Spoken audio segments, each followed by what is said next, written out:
Bem-vindo, Maurício Noriega, aqui nesta tarde de quarta-feira, só que a gente vai ter que deixar o campo de lado porque os nossos jogadores brasileiros dando mais trabalho no campo da justiça. Primeiro, esse caso, Robinho, você também se debruçou sobre todas as possibilidades jurídicas, né? O Pedro Duran nos explicou um pouquinho que tem muita coisa intrincada para se entender, até para ver se esse julgamento, de fato, o STJ vai concluir esse julgamento hoje ou se, eventualmente, por exemplo, um ministro peça vista, peça mais tempo para analisar o caso. Agora, de qualquer modo, Noriega, o que a gente queria a sua avaliação dessa repercussão jurídica, do que você também ouviu em relação à possibilidade de Robinho cumprir a pena ou não aqui no Brasil e como que isso tem repercussão lá fora, né, para depois a gente conectar com o caso do Daniel Alves, para entender também o quanto isso vem causando aí de repercussão na própria imagem dos jogadores brasileiros lá fora. A gente vai depois trazer aqui com mais detalhes o que também aconteceu com o Daniel Alves, uma informação que chegou hoje da Justiça Espanhola, as diferenças desse caso, mas queria começar primeiro com o caso Robinho, contigo, Noriega. Mais uma vez, boa tarde, bem-vindo aqui ao Brasil Meio Dia. Boa tarde, Yuri. É um caso extremamente complexo e que a gente tem que dividir em duas partes, na verdade. O que é o clamor da opinião pública, o que é a repercussão junto à sociedade brasileira dos casos envolvendo dois jogadores famosíssimos e muito reconhecidos, não só no Brasil,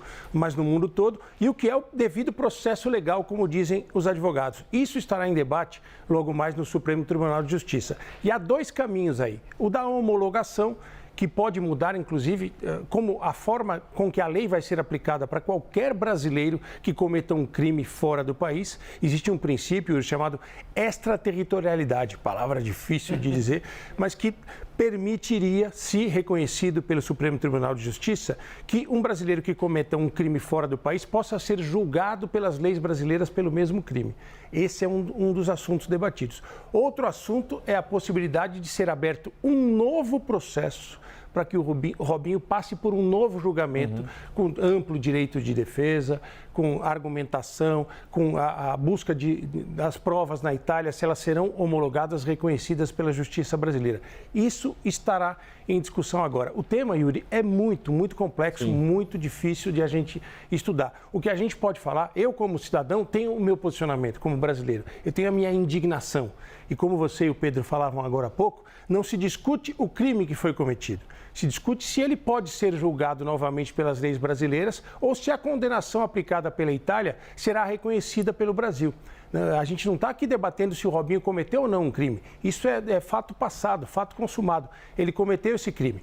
O que acontece na argumentação da defesa do Robinho, existe uma lei no Brasil chamada Lei de Imigração, que ela permite, eventualmente, a homologação de penas aplicadas a brasileiros por crimes cometidos fora do país. Só que essa lei, Yuri, é de 2017. O crime do Robinho foi cometido em 2013. Embora o julgamento na justiça italiana tenha sido só em 2022. Aí, qual é a argumentação da defesa e de alguns juristas? É que a lei não pode retroagir em prejuízo a um réu.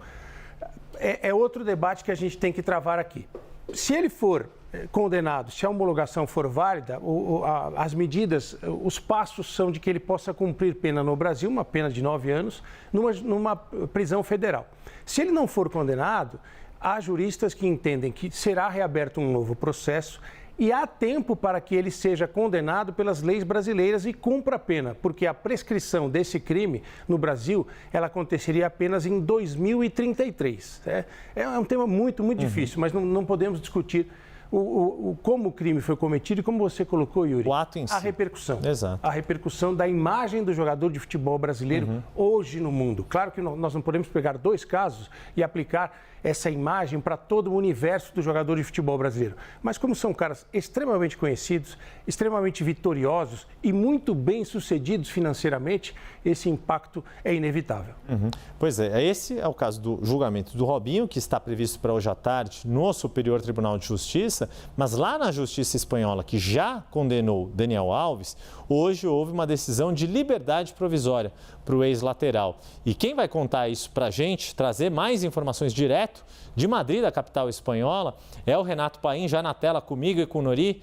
Renato, muito bem-vindo aqui ao Brasil Meio Dia. Conta já o que aconteceu e como está repercutindo na Espanha o fato de que pouco tempo depois de sair a condenação de Daniel Alves, ele já tem essa possibilidade de liberdade provisória. Oi, Yuri, Nori, boa tarde para vocês que acompanham também a CNN Brasil.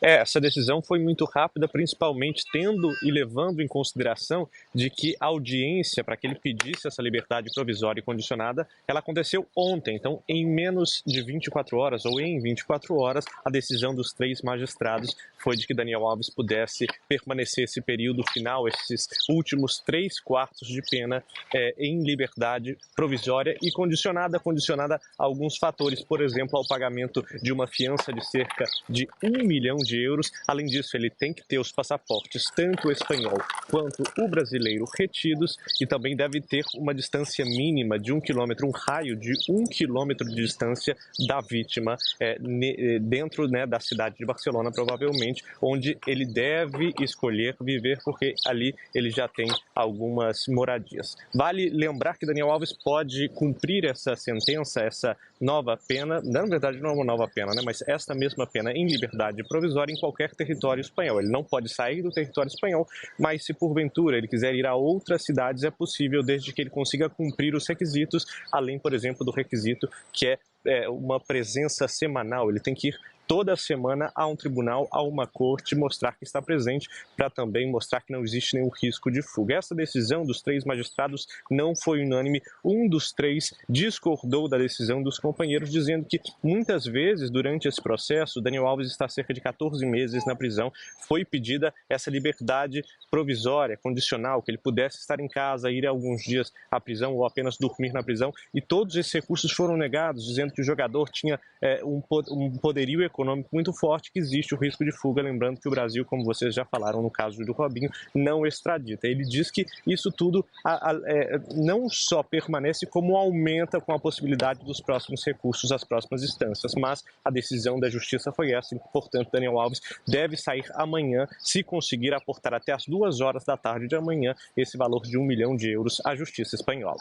Pois é, e em se tratando, Noriega, de jogadores bem-sucedidos, como o Renato estava nos contando aqui, não parece ser algo tão improvável de acontecer. E isso acaba tendo uma repercussão bastante grande. Deixa eu me despedir do Renato Paim na belíssima Madrid. Saudade de passear aí pelas ruas de Madrid. Obrigado pelas suas informações, meu caro. E seguir com o Noriega. Em vez da gente poder falar de coisas boas do futebol brasileiro, Europa, mundo afora, a gente está tratando de 2 casos que acabam nos envergonhando a todos. Mas queria aprofundar um pouco mais, Noriega, essa repercussão de como você tem visto esses casos de violência envolvendo jogadores brasileiros que ficam muito ricos e com esse poder econômico. Agora, esta informação que o Renato Paim traz acaba soando não só para nós, mas lá na sociedade espanhola também, quase como um tapa na cara, ainda que dentro do que prevê a legislação espanhola. Infelizmente, existe uma imagem atrelada ao comportamento de jogadores de futebol em geral, principalmente desses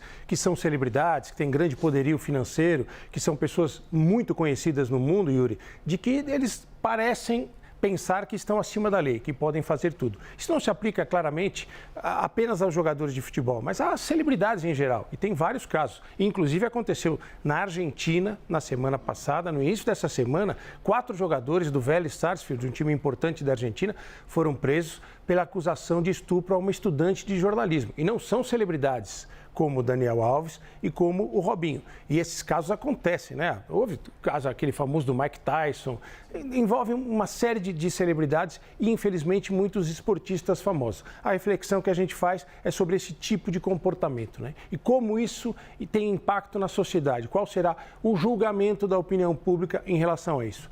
No caso do Daniel Alves, hoje circulou uma informação do jornal La Vanguardia da Espanha de que o pai do Neymar pagaria esta fiança de 1 milhão de euros, cerca de 5 milhões e meio de reais hoje, para que ele pudesse aguardar o andamento do processo em liberdade. Tecnicamente é isso que ele não está sendo liberado, nada. Existem mais 2 instâncias, mais 2 graus de jurisdição na lei espanhola. o Tribunal Superior de Justiça da Catalunha, que é a comunidade autônoma onde está Barcelona, e depois o Supremo Tribunal, a Suprema Corte Espanhola. A Corte Nacional. Que decide em última instância na Espanha. O que acontece?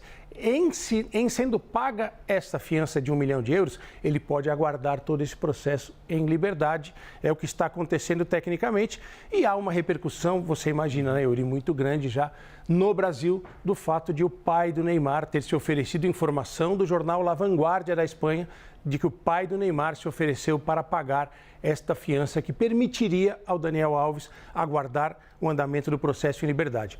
Daniel Alves, que é brasileiro nato, mas tem cidadania espanhola, tem passaporte espanhol. Ou seja, lá ele responde como se fosse um cidadão espanhol, como todos os outros.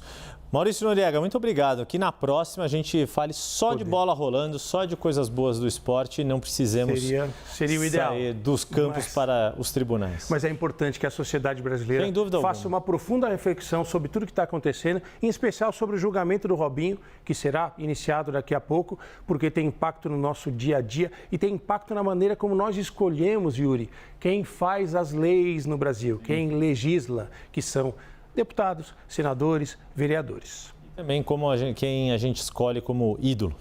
Obrigado mais uma vez, Maurício Noriega. Boa tarde.